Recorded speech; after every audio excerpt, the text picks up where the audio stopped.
Hi, greetings from Maria in Mallorca.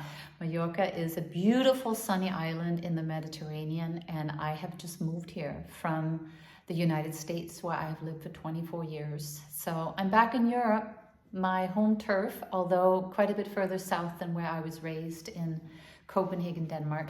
And I pop in today to invite you to join my manifesting group, which will meet on Thursday morning on Zoom.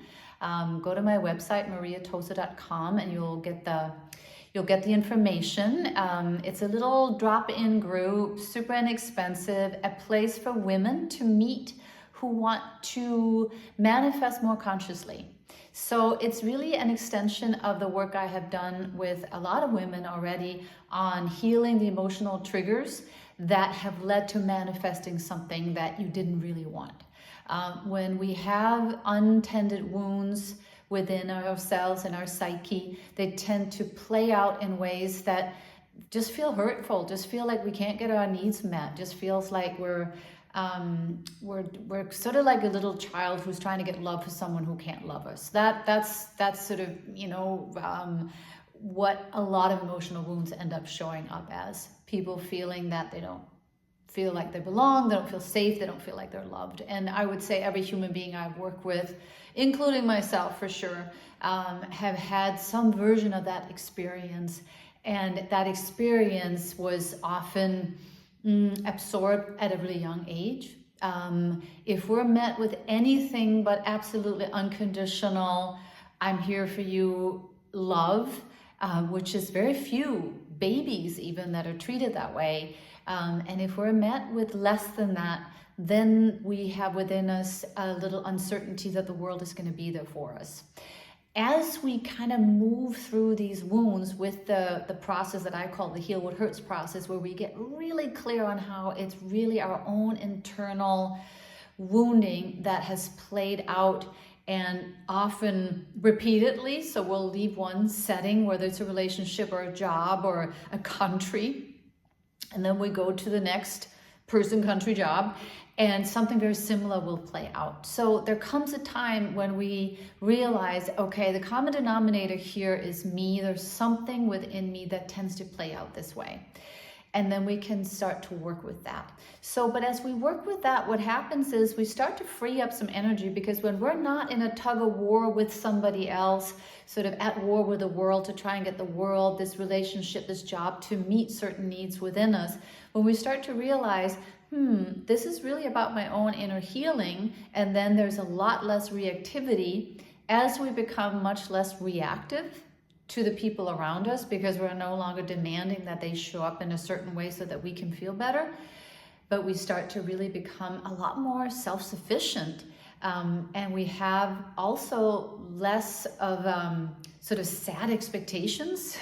And often if we have better expectations of the world, then the world shows up in a way that is actually much closer to meeting our needs, curiously. So almost like the less we need the world to adhere to our manual, the more the world does adhere to our manual. And that's sort of the next step in this whole process of becoming whole and healing and being joyful in life, is to realize, wow, what my expectations are, where my vibration is, that is what I end up attracting. So it's kind of back to the law of attraction and the Abraham Hicks type of work.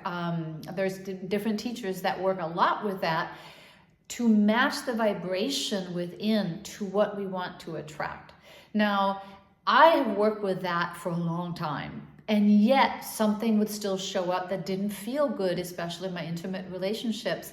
And I had to recognize that it wasn't enough, for me at least, to have, if you will, all the positive affirmations, if deep underneath there was some really deep wounds of abandonment and rejection from early childhood that were still kind of rumbling, and this kind of tape that kept playing, and eventually it would always play louder than my more conscious affirmations would.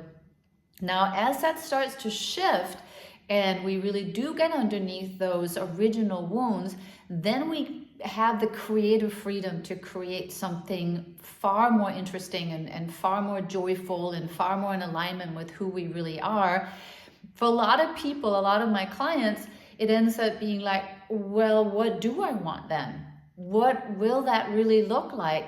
And we can have some really limiting beliefs around what we can have. Often we don't think outside of the box of whatever box we're in, or the box that our parents were in. That's sort of the limit to what we think we can manifest. But I'm here to tell you that you can have a crazy dream like, well, I could live on a beautiful island in the Mediterranean. I really could, couldn't I? And it turned out I really could. And it's not like there were a lot of practical things that had to fall into place for that to happen. But I believe that because I had done enough of my inner work to start clearing out the bad expectations of how much I could have in life, in the world, I was able to do something that was, if you'd asked me 10 years ago, I didn't think I could have done it. It's definitely not by myself. Maybe if some Prince Charming had come in, with the tickets and with the house or something. So that's what we'll be doing on Thursday morning. And I'll have a process for you around that, and I will have processes to continuously doing the clearing up of the negative expectations, and then being really intentional about the positive expectations and what we really do want to visualize and what we do want to put into manifestation. I need this work as much as anybody, so I really just want to have a nice group to do it with, people that are also conscious, also willing to take responsibility for how their own expectations show up in the world around them. So join me. I'll put the link below, how to sign up. It's a drop-in class, so you don't have to commit to more than one. It's on Thursday morning at 8:30 a.m. Central Standard Time, or if you're in Europe, where I'll be, 3:30 in the afternoon, 15:30, as we say in Europe. It's 1 hour, and I promise you that you will have a really good Thursday. And hopefully the whole week following that will become a week of creation, manifestation, and then it's always fun to get back together the week after and hear about some of the success stories and also some of the things we bump into. Let it be okay that it's a process to clear out the bumps and to get more and more expansive in how we create in the world.